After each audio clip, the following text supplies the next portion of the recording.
Hey guys, I'm gonna do a quick video. I know I say that every time I end up talking about things for half an hour, but this one is I think going to be relatively quick.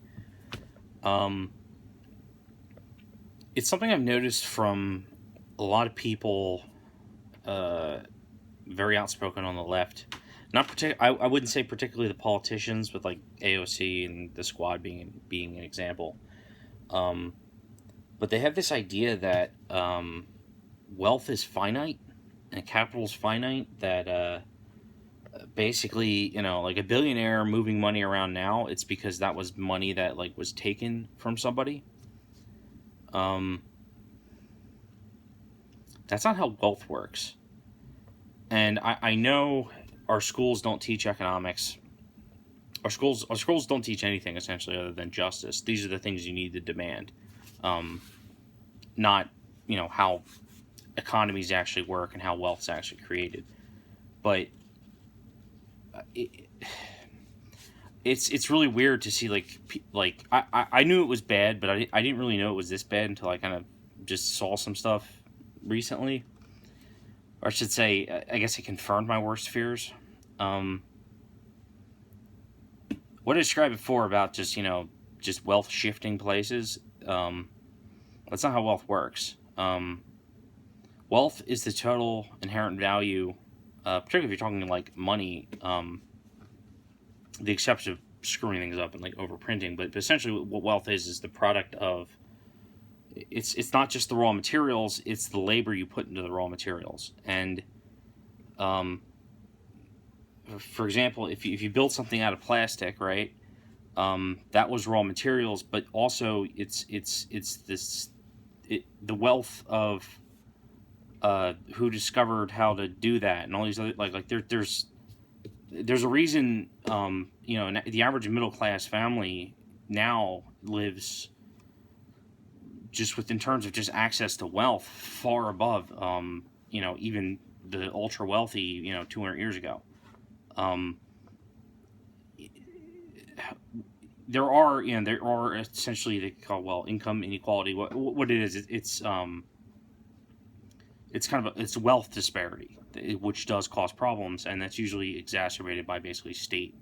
I mean, well, let me put it this way: California, Seattle, all these places where you see them, New York City, all these places where they elect these social justice politicians who are all like super about wealth inequality, and they won't shut the hell up about it. And they have absolutely no idea what wealth inequality is, and they think it's a big pie, and this guy's got a bigger slice than the other guy, so you got to cut his slice off and give it to him. And first of all, we know that doesn't work, because not only are they cutting off a slice, they're usually keeping now half of that slice for the government or for themselves. And everybody just kind of looks at like wealth as just like finite, and that's not how it works. The fact that this somebody is a billionaire does not affect the ability of someone else to make $1 billion, short of basically government intervention or something illegal. With wealth, what you do is you bake more pies. If somebody writes a book and they make $1 million off the book, they don't owe $1 million to. They haven't taken that $1 million from other people who either haven't written books or have written books that just didn't sell as well. It goes like that with any kind of product, and the reason why I'm using books as an example, because that's one of the most basic ways of turning something that is material-wise not worth anything, just paper and ink, but because because brain power has been used to arrange it in a way that's actually something of desire. Sometimes it's information that's helpful, and sometimes it's just a story. It's just raw entertainment. That's how wealth is created, and that's how all wealth is created. Wealth doesn't shift. I should say, wealth moves around, but it's not only fluid and more fluid than a lot of these activists pretend it is. It's not finite. There's, I mean, you could pretend that all of the wealth from the New World was squandered and it was either hauled back to Europe, or it was, the United States was built right off of whatever the inherent wealth apparently the natives had, or whatever they say. And if you pretend and if you just pretended that that was actually the case, that it really was just a bunch of thieves, right? Which is ridiculous. Not that there wasn't, not that Europe didn't come over and raid gold in South America and take it back, but that's not where that's not what generates wealth. And I'm not talking just the United States, like Brazil's economy, right? Brazil has more wealth now per person by far than at the time when the Europeans were even, basically by the time when colonialism was even existing. And it's like that. It's like that everywhere. Everywhere you don't see things getting torn down.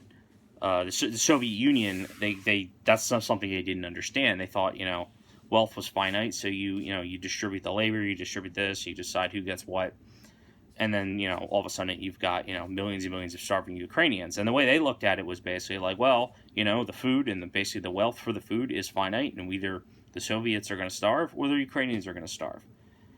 And we know that's a false choice. The solution is innovate, let people, let the market handle that sort of problem. And that's why, United States, we didn't have any, famines or any of these other problems, while Eastern Europe was starving. I mean, millions of people died due to the famines in Eastern Europe under the Soviets. And it's the same with Africa and whatnot. They have the same problems. And it's not because, they're sitting on diamond mines. They are sitting on a lot of raw materials, and you see the Chinese will come in and essentially raid it. And I'm not defending that behavior, but having raw materials, owning a square of land isn't just only worth what that square of land is. It's what you do with it. It's like when somebody takes like a piece of swamp or some kind of crappy otherwise real estate, and then all of a sudden a company will invest millions and millions of dollars to build like a high priced casino, right? That land itself wasn't worth anything until they put the casino on it, and the casino now is bringing in more and more and more money. It's not extracting the money from other places. It's because it's created a service. It's created something people want. That's how wealth works. It works just like creation. What's the solution to bad art? Or because someone drew something nice doesn't mean that somebody else there's no room for somebody else to draw something nice. You're still adding to the overall wealth, the overall value.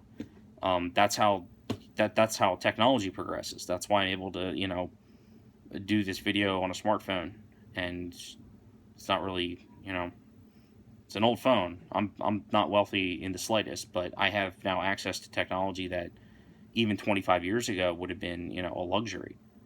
And that's how wealth works. The amount of wealth that exists now is so much greater than the amount of wealth that existed even like 30 years ago. Its magnitude's larger. And a lot of people, they say, oh, well, why are there more billionaires? Well, there's a couple things I can cause more billionaires. One of them is inflation, which is not fun. And that obviously needs to be stopped. But in general, you are going to have more people rising to the upper echelons. And you are going to have somebody who's even, basically, as the pie gets bigger, that top percent, those people are going to get, basically, the distance gets bigger between the top and the bottom. But the overall size of the pie, as long as that's growing, the bottom is never actually going down. And in the United States, we have really, really fluid class. And we've had problems with that over, I'd say, probably the last 20 years specifically. Lots and lots of bad decisions, basically thoughtless globalization, that kind of stuff. I'm not saying that there isn't problems, but I think the left, they have this idea that it's if wealth exists, it must be stolen or it's finite. Like, you could just chop these things up and give it to the people. You need to tax the billionaires more, and then that'll trickle down and redistribute. The government will be able to. you want billionaires, and you want billionaires investing money into things to make more wealth. And yeah, they get more wealthy, but so does everybody else. And eventually, somebody else, if there isn't these walls of red tape in the way, they're going to surpass that person. Um, the way wealth works in the United States, it's much rarer. It stays generation per generation. Um, Even when somebody's wealthy, like let's use the president example. People really hate the president. They said, he was born with a silver spoon in his mouth. He came from a wealthy family. He said small loan of $1 million. Well, in the magnitude of things he was doing, that is relatively small. That's not something I have access to. That's something essentially his father worked for to have access to. But how come Trump is so much richer than his father was? Much, much, much, much more wealthy. Um, because he created the wealth. Because they built the buildings and they did the marketing and they created things that did not exist before. That's where that wealth comes from, and likewise, I shall say like Eric Trump, for example. He's doing good, but he doesn't own nearly as much stuff as his father does. He's probably not going to be as wealthy at the peak of his life, or in his case particularly, as his father was, unless they go on to create even more stuff. Because wealth isn't stagnant, especially when you look at actually how these billionaires are calculated. Usually, property values and asset holdings are usually all calculated in to somebody's total value. And while sure, that's fine, it's okay to do that, but then it's like, well, how would you like that? How would you like that guy's property split up? Because by saying like, oh well, they owe the government, essentially they owe the poor people a certain amount of money. Well, that person now has to take that out of their assets. How do you expect them to? And then what happens? It makes it even worse, because then those people are now going to move either their money overseas or whatever they're doing to assets that can't be seized by somebody who just wants to have a wealth tax. Like what was it, Sanders was pushing the other day, was like a 60% wealth tax. Like, oh yeah, if you're above a certain income, just 60% of that is owed every year, and that's silly. It's ridiculous, and it actually doesn't create wealth. It actually destroys wealth, um, because now somebody's not going to be. They're not going to have the incentive to create more things, purchase things, and make them, because that's like how like a real estate mogul would make their money, is they purchase the land or they purchase the building, and then they make it more valuable after they purchase it than it was when they first purchased it. So now that property, which was worth $1 million because it was some small little skyscraper, now it's worth $40 million because it's been innovated and renovated and has all this extra stuff. Where did that wealth come from? Well, it came from what you put in it, and it's not a guarantee either, because people take risks. They invest a lot of money into stuff trying to create something, and ends up not being worth what they put into it. I mean, I know that's the case. I've been struggling for a while. I have not seen a return on the things I've tried to do, creative wise, but I still created something that wasn't there before. And people have done that before. Like if you go to work, it's just suppose you're just doing regular retail, serving a customer. How come you're getting paid? You haven't created anything. Well, no, you have created something, because what you've done is you provided a service that would otherwise be like that was information, that was a job, that was a thing that didn't exist before, and now you're doing it. You've created something with your labor. Your labor has, and how is that reflected? Well, it's reflected in basically the value of who you're working for and all that stuff. That increases. You're adding value to what you're doing, and then you're being compensated based on the amount of value you're adding. And this is why the minimum wage stuff is really silly, because it's like, if you raise the minimum wage to something higher, all you've done now is basically made all those jobs that don't add at least that amount of value to the company, those jobs disappear. So that can really hurt that hurts struggling businesses, because they now they basically they can't get not so much cheap labor, but they can't have somebody do tasks that are not worth that much, but let's just say not worth as much as 15 an hour, and they can't hire anybody to do that. So it's pretty much on them, or they have to pay somebody a higher price, which then makes the cost of of whatever that service is go up, which is passed directly onto the customer, which usually, not only is it passed to the customer, it usually just results in a net less sales. Like, you've got basically, you end up with less employed people and less wealth being created.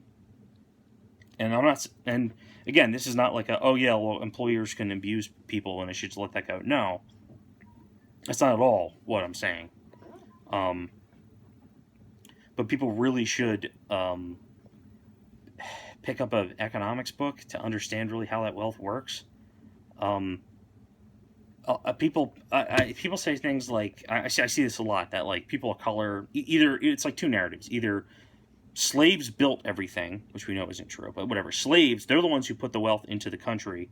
So therefore, in the beginning, so therefore, everything else that's been created prosperity-wise, that's been stolen from them. They have right to it. And these are the people who want, like, affirmative action and weird stuff. And then the other side is like, oh, well, everything, the indigenous populations had these things, despite the fact that the indigenous populations, 1,000 years earlier pushed out another population.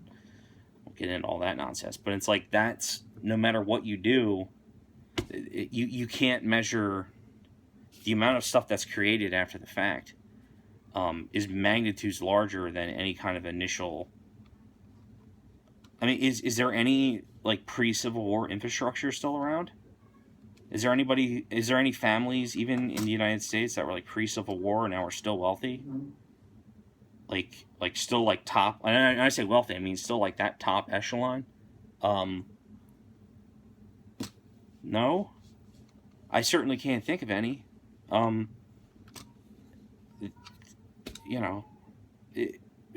Things aren't perfect. I mean, there's 1,000 different problems we have to have, but I think a lot of people, they need to pick up a book on basic economics, and they really need to understand what wealth is, how wealth's created, and they'll stop pushing for things that are these redistribution methods. It's like the way to give more people pie is to bake more pies, not to take pies from other people and give them to people who have less pies. You don't create more have-nots, or to say haves, by taking from those who have and giving them to the have-nots. You just have more have-nots create things to have. And for example, like I said this before, like slavery, it's like illegal immigration that drives wage prices down, which means that people on the bottom trying to, like, their labor's now worth less. That only hurts them. It doesn't hurt the people who are already in charge, but it does hurt people who are struggling trying to rise up, because now the labor market isn't competitive. Labor should be just as competitive as any product. It should be like, I go to the store and I want to buy burger A or burger B at a different store next door, and that they're competing. There's only so high the price can go, because at a certain point, a certain amount of their customers walk away, and there's only so low the quality can go before somebody ends up picking one over the other every time. And labor, it's the same way. Like, if the labor is competitive, that will drive basically the value of the labor will go up, because now you want somebody to do something, and then they can do it somewhere else and get paid a little more, or do an easier job and be paid the same. Well, guess what? Now you have to raise the wage. Because basically the businesses are the customers of the labor. They're purchasing your work from you, and that's what you're being compensated for, your work. It's not saying that like retail is like a shining. I hate retail. I've worked retail, and it's a nightmare, and I think it's a cultural issue more than even an economic issue.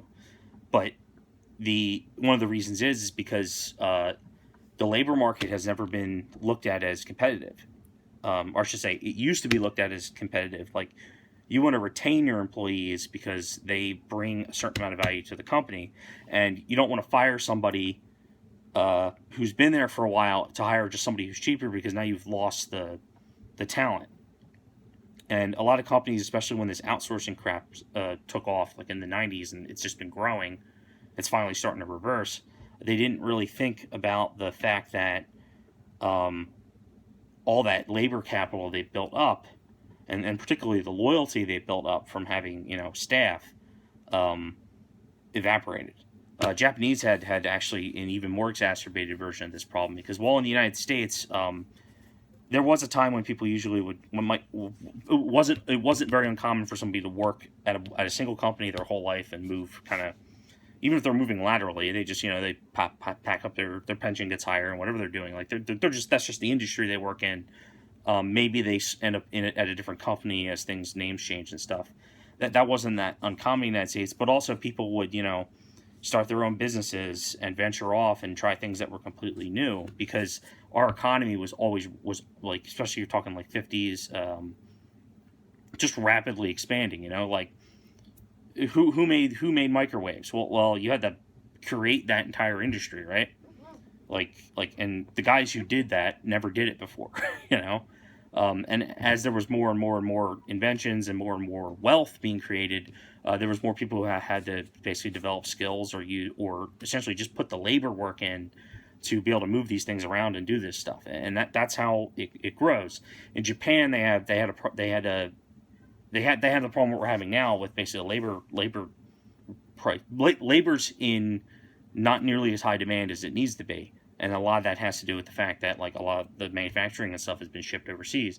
Japan had it even worse, because in Japan, we think it's not uncommon for your dad to work at the same place for all his life. In that case, it's like in Japan, it's like it's not uncommon for you to work at the place your father worked at, that his father worked at, and you're just lifers. Like that was, the company was kind of part of the family. They took care of their own, and it was like a loyalty thing.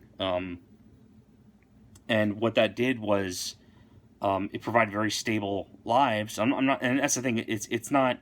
It's got there's pros and cons to that style of, I guess, labor management, productivity. But then they started having the same exact issues we have, where basically the Chinese were undercutting, and then lots of the manufacturing moved over to China, and then lots of those people just got screwed. And now they need jobs, and the labor price is now basically taking a nosedive, because you're competing with manipulated currency and essentially slavery overseas. That's the kind of stuff that drives wages down. And if you print money, and if you do things like raise the cost of living by having a minimum wage increase, because now the most basic of basic things will cost more. It's like you're moving money from the left hand to the right hand, because you're just saying, well, less people are going to be employed, and when people who are employed, they might be making a little more, but their cost of living now goes up. So it's just kind of a wash. That's why, when they say, there's like they'll point to like Europe or someplace in Europe, and they'll be like, oh, they pay whatever, this is what the average wage is. But then you look at what the average wage is and the amount of percent they take out in taxes. I mean, what else is a tax other than essentially wage suppression, right? Because the government says, we're going to take a certain percentage of your wage, and then the government tells you, oh, well, and the minimum we're going to be taking will be a percentage of what we said is the minimum wage. It's a cash grab. Like, they think that's not going to affect everything. Like it's not going to cause the basically the value of labor to take a nosedive, and while the cost of labor is just going to increase. Like, it doesn't, that's not how it's you're breaking the market, because you're trying to dictate what's fair and what's not fair, rather than letting things actually run their course. And the super laissez-faire other direction would be like, well, yeah, whatever, there's slavery in China and all these other places we're getting this stuff from, just ignore that. And then, because look, it brings the prices down. But we know that causes problems too, because you get like the Walmart issue. Like, why is Walmart not dominating? Are they doing anything illegal? No, they're not. It's just that all they're basically, because they're so big, they have this huge advantage of basically being able to access basically slave labor overseas. And they, Walmart has brought the cost of living down for the average American, but at the same time, they've also brought the wages down, because of the fact that they purchase so much from essentially slave labor overseas. So let's not throw the baby out with the bathwater. Walmart can keep doing what they got to do, but we probably should be limiting what we're doing or just say how we globalize this system so that we don't devalue labor so much that basically creating and retaining wealth becomes really really hard, because you're basically you can't labor hard. It'll get to the point where you can't labor hard enough to be worth what they're paying you. So you're either gonna have to overwork, and now you're doing a much harder job for a little more money, but it doesn't work. It's the math doesn't work out, and I think people need to really just pick up a book on basic economics to help understand this. That you have to grow the pies, and that's not excusing Amazon's dirty stuff and all these big Apple, and this is not it's not a defense of big business and their bullshit, and it's not a defense of the middleman in pharmaceuticals and all that. There's a lot of crap that goes on, and I think the right has not been very good at addressing that, and some of it is just because going the other way is even bigger of a threat, and some of it is just negligence, and some of it is people get paid off. Republicans, it's like they're the worst. They're a terrible, terrible party, but unfortunately, they're kind of the best party right now, which that's telling you something, huh? And I think a lot of these especially these new wave of Democrats, they don't understand. They just don't understand how wealth works. The wealth we have now, it's not that it was taken from the past; it simply did not exist. And sometimes wealth disappears too. Something that was valuable 100 years ago doesn't have the same value as it has now. Well, with the exception of being like a collector's item. But I mean, in terms of what's the market on butter churners, right? You could build those all day long. You're never gonna make your money back, because they're just not worth, But at the time, the butter they made was worth more than what the labor plus the materials were worth. Now, because you do it a different way, that's the materials and that's the labor that's involved to make it worth. And what that does, it makes butter more available, which means there's more wealth, and it drives the cost down. So like how is the cost individually of some of these things so low, yet there's so much more of it, and there's so much more wealth than there was? It's because that's how wealth works. Wealth grows if you allow people to labor and keep what they labor for, and negotiate freely as to how their labor is to be compensated, and not be competing with slave labor overseas, or in the pre-Civil War era, essentially slave labor in the South. The jobs that are too expensive, you will see automation, but basically that still creates wealth. It doesn't. The same thing with like the Industrial Revolution, right? A lot of people were afraid, like all this machinery is gonna take away all the jobs of these basically low skill laborers, and that caused problems at first, but the people who were burning down the factories and protesting essentially the automation, we know that they were wrong. We know that automation has made everybody wealthier, even them, and they just didn't realize it at the time. You just have to adjust. You have to adjust where your labor is, and it's tough because like the more technology grows, kind of the faster the market moves. It's harder to find stable employment because of the way things are moving. But in terms of the amount of wealth you can generate with the amount of work you have to do, I think people don't really appreciate how much, how little work it takes in the grand scheme of things to generate magnitudes more wealth than that amount of work would have generated, 100 years ago, 25 years ago. I don't know when this started, this whole idea of a finite amount of wealth, and that it's like,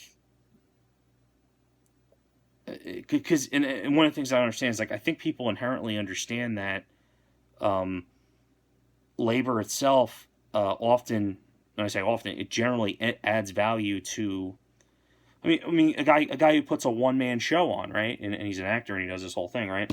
If someone's paying to see that, you have now created wealth because you've created something that wasn't there before, and you just used your own voice and mind, right?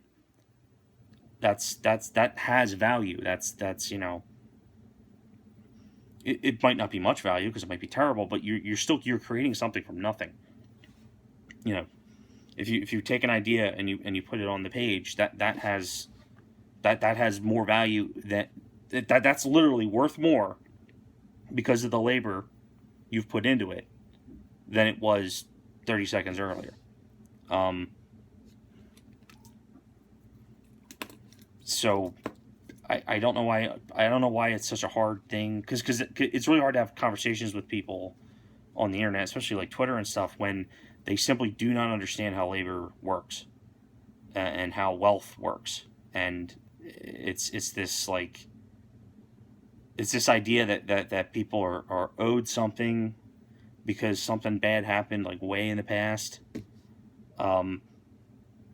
That's I mean, even if you gave them 100% of what was taken, in terms of what that's value would be now, would be so nominal. It would be such a small amount compared to what's available. Um, just bake more pies, create more things. Don't take money from the people who made money and then give it to people who didn't make the money and think that that's going to solve problems or make the wealth disparity better. No, the solution is make more stuff. Have the people on the bottom less roadblocks, less taxes, less things to stand in these people's ways. Contract enforcement. If you want your small shop in a dangerous neighborhood to do well, so that it better serves the people of that neighborhood, you have to have effective law enforcement. You have to have effective, basically, contract enforcement to make sure you can actually do business and add wealth to that area, because now you're providing a service. Like when a store opens up, it's not draining wealth from the community. It's actually adding wealth to the community, because you're not only bringing products there that are worth a certain amount, you're bringing usually jobs there, and you're also now turning what might have been just an abandoned, broken side building into something that's now actually a functioning store. It's the same issue. I don't understand people who they think like gentrification is like the worst thing ever. And like, I understand when somebody somebody does something sneaky and they manipulate the laws and they come in and they can buy shitloads of property up and basically displace a whole bunch of people. I understand that, but what now is defined kind of as gentrification is just basically more wealth being added to the neighborhood.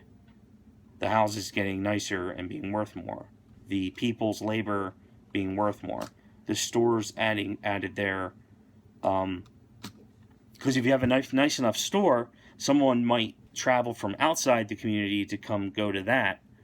And the only way that you can guarantee, the only thing that can hurt that really is if it's not safe.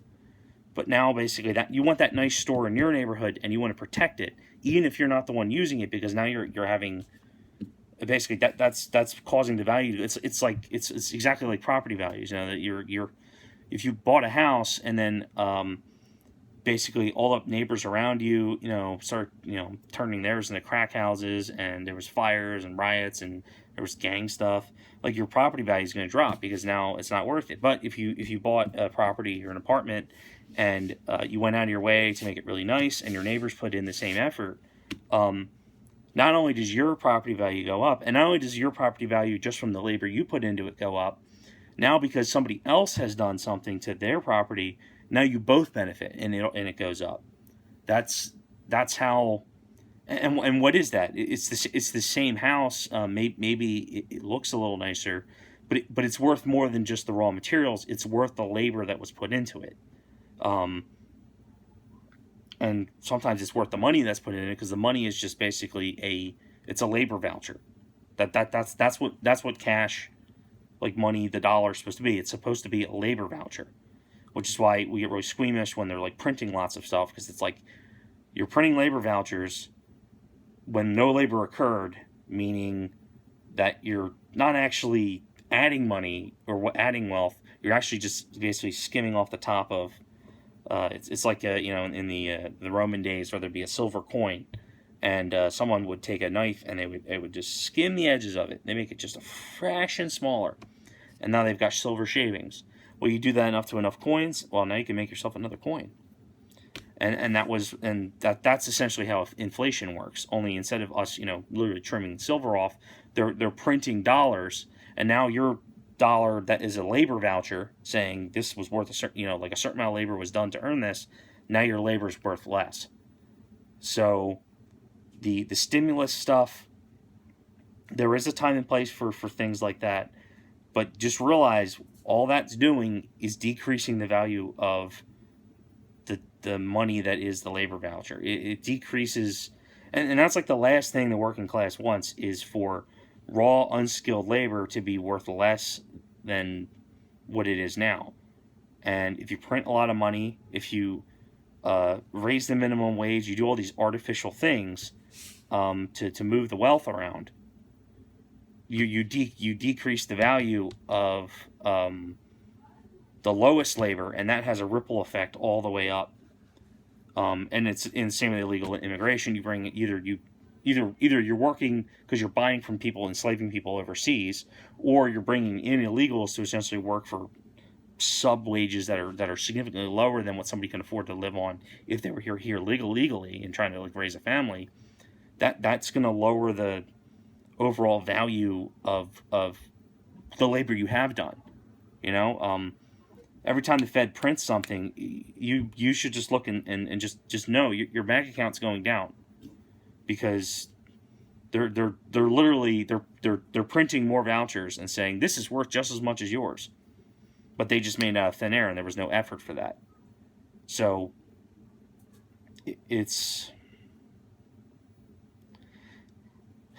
I guess this is why people fall for Sanders and snake oil and socialism and communism, because they're not really taught what wealth is, and how, especially how much more wealth there is now than there was 300 years ago when these grievances started. Whatever, I'm going on too long, but it's not actually an easy thing necessarily to get your head around, especially if you haven't learned it from a young age. And I didn't learn this stuff until pretty much I was in college, and I went out of my way, because I was being told a lot of stuff that just didn't make any sense, and I went out of my way to do some research, and since then I've read Thomas Sowell stuff, and oh my God, the Godfather, Milton Friedman. They have really good grasp on in terms of way to explain it to somebody, to be like, yeah, okay, this is what wealth is. This is how money works. This is how a market works. This is how an economy works. If you haven't picked up Basic Economics by Thomas Sowell, I don't care if you're left, right, center, or you're a communist and you think everything I'm saying is complete crap. Pick that up, because you will at least understand what the people who are against minimum wage, against the socialism, so what they're saying. And it has nothing to do with just wanting to hoard money. It's that if you do this redistribution stuff, you are decreasing the value of our labor, or making it impossible for us to actually compete with minimal you hurt the lowest first. It feels good. It seems like, oh, you're pulling wealth from the top whatever percent. And you might destroy them too. I mean, that might actually, they might be a casualty too. But that doesn't, smashing the pie in their face doesn't bake more pies and get everybody more pie. It's a silly analogy, but that really is how it works. I mean, wealth grows. Your labor is worth something, and you diminish the value of it by not making it competitive, with illegal immigration and basically slavery and messing with the minimum wage and demanding health care and stuff from the state, because now if they're taxing higher and your your labor's now worth less because you now are not in the competitive market for them to pay you to even pay you enough to take care of yourself, um, medically, like your labor, like you can't possibly ask for more money because you're already getting you're not getting something for free. It's just that it's already baked into the taxes, and that just means your labor's worth less. Um, and we see this all over Europe. They set like a $15 minimum wage, but really the take home pay is like $5 because of just the amount of taxes that are involved, and also the cost of livings end up being high. It's never worked like that in the United States, and we're not set up to do it that way. Um, and it doesn't work right in Europe either. I mean, if you look at Sweden and a lot of these other places that were doing this big nanny state stuff, they don't even have defense budgets, and they're still not able to keep up with their entitlements. I don't know how on earth people think that us, with even if we didn't spend, even if we only spent a fraction of what we do on defense, how with our current entitlements, including Social Security and Medicare and Medicaid and all this other stuff, like public education, like this is all entitlements. That decreases the value of your labor. It decreases the value of your money, your labor vouchers. The price goes down because things that are given and not earned, it doesn't have any value. And now they're saying something given has equal value to your own labor, to the things you earned. And what does that do? It doesn't mean that what they're giving doesn't have monetary value, but it means that your monetary compensation, your labor voucher, is now worth less. And you don't want to go down that path because you'll just break the system, and it'll be like the Soviet Union, where eventually they just collapsed. I mean, the United States, we spent, what was it? I think at the height of the Cold War, it was like 3% of GDP on defense, which is not that much. And the Russians, they spent, I think it was like 25% minimum, and it was getting bigger and bigger, and then they just collapsed, and that was percentage of their total creation. And it was because of the same systems I'm seeing people like AOC and Sanders push, where it's just entitlement. Redistribute the wealth, redistribute the labor, and the state's going to manage to make sure people aren't screwed over, and they're going to say how much something's worth, and they're going to say whether you can sell it and what price you can sell it for. That's you can't do that. You will run out of space, and you will run out of space very quickly. And now that things are demanded or guaranteed, that drives the cost of basically the work to make those things happen. I should say it drives the value of those things down significantly. So don't buy the snake oil. Pick up a book on economics, and push back when somebody says like, "Oh, the land's stolen from whoever 300 years ago, and that's why." There's nobody alive today who's wealthy because of something that happened 400 years ago, or 300 years ago, or 200 years ago. That's not the case. The wealthiest person in the world in 1950 does not have as much wealth as the somebody who's on the bottom of the top percentage today. They just don't. And it's not that the wealth went from one side or went from the working class up. It's that more wealth was created. That's how the pie grows. And if you want to lift up the working class and the middle class, you have to have them. You got to let them bake their pies.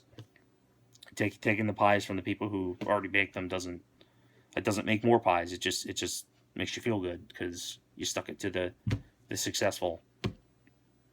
It's like I don't there are a lot of rich scumbags, and there are a lot of people who game the system and pay off politicians and whatnot. We know that that's a problem, but what you don't do is you don't say, well, I'm going to reject the reality of the laws of economics and act in that manner, like that's going to actually solve the problem. That's making it much worse. That would be like someone's pushing people off of a bridge, and you go, oh man, that's awful. So my solution, well, I'm going to pretend gravity isn't a thing. I'm just going to pretend gravity doesn't exist. And it's like that. That's how the laws of economics work. It's a law of. It's basically a law of nature. With in terms of the power of the force it has, the power it has. Economic laws. So if you try to fight against it, it's going to end in the Soviet Union or communist China. Don't go that route, especially when you look at the United States. Like, we've created more wealth in our short little 200-year run than the entire history of the world beforehand combined. Everyone, British Empire, the Romans, everybody, the United States. I should say, well, at least as far back history we know, we've created more wealth in our little short existence. So we bake more pies essentially than anybody had before at that point. To the point where we create so much wealth that countries like China can exploit it, and they can stay afloat because we're consuming so much, because we bake so many pies, we're giving them away.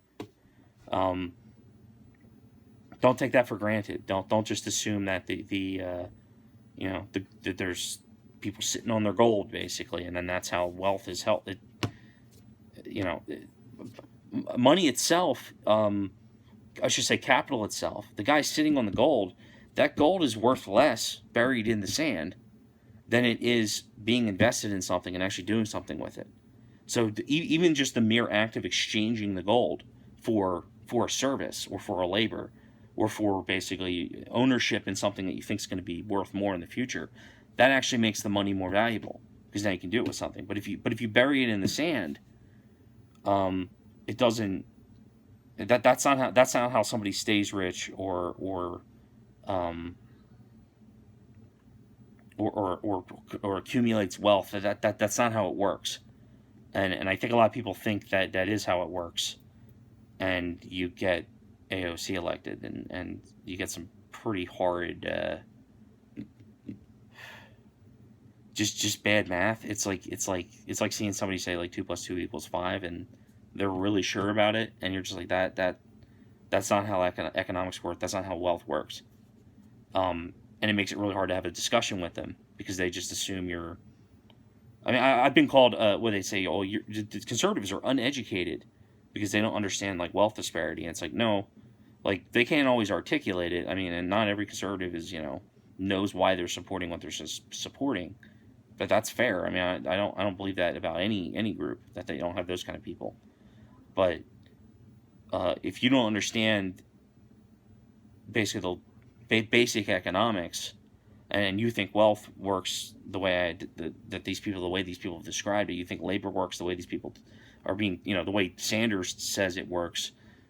You can pretend. You can say, oh, in an ideal world, that you can pretend that's how it works. That's never how it works. Again, it's like jumping off a bridge and be like, well, I'm going to pretend gravity doesn't exist. And it's like, yeah, you could build wings, and airplanes fly in spite of gravity, but they fly also because of it.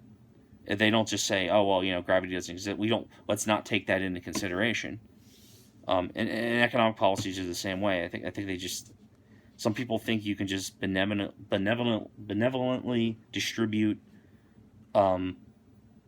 wealth, like whatever they think wealth means, and that's not how you. I mean, you can do that, but that doesn't create any more wealth. That just dilutes it just chops up the current pies, when you should just be, if you actually want to create wealth and you actually want to lift up the poverty stricken, you have to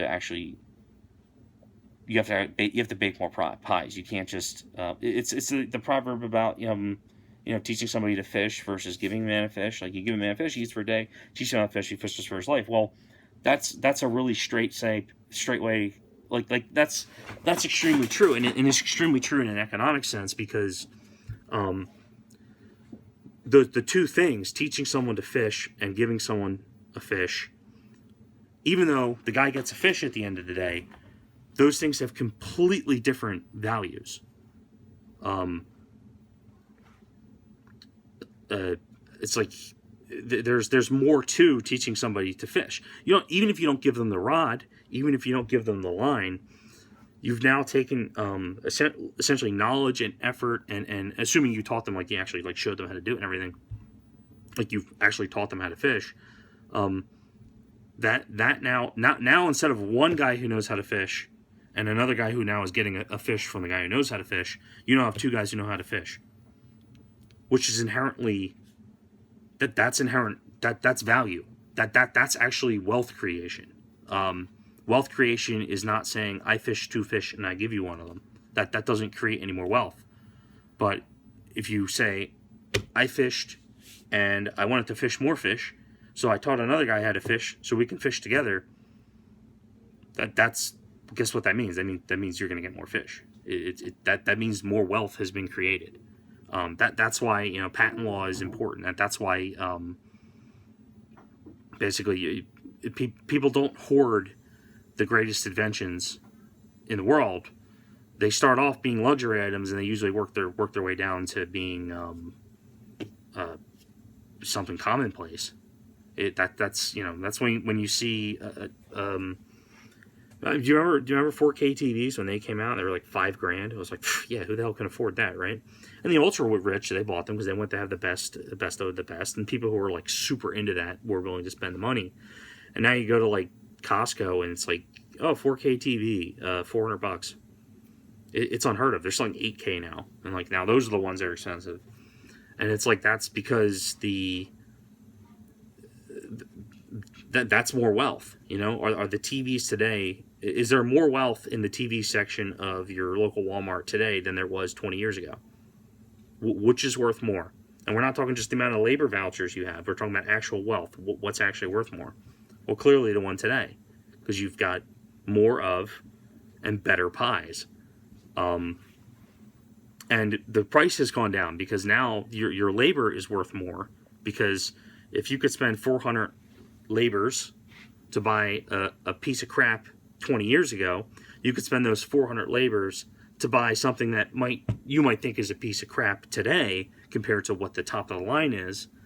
But comparing that to what it was 20 years ago, your magnitude's ahead. And what that means is that now your labor, even if you've made less, like haven't changed your socioeconomic status, which would be really rare. Say you were making the same amount of money you were making 20 years ago, which is it does happen, but it's rare. But now think about what your labor voucher can buy. It can buy much more than it could before. And again, you don't want to break that by essentially printing tons and tons and tons of money and making that go, because that is how you dilute it.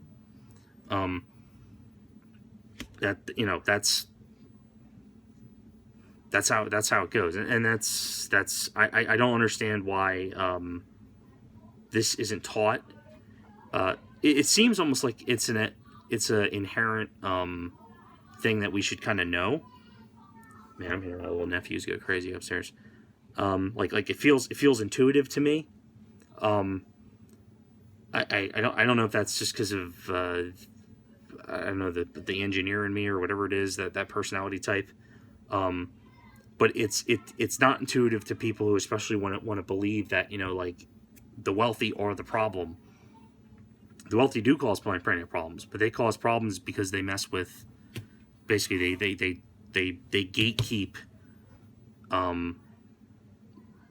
They gatekeep the economics. They it's not a matter of them wanting to hold on to their pies. It's a matter of making sure somebody else doesn't bake more pies than they have, and that's a problem.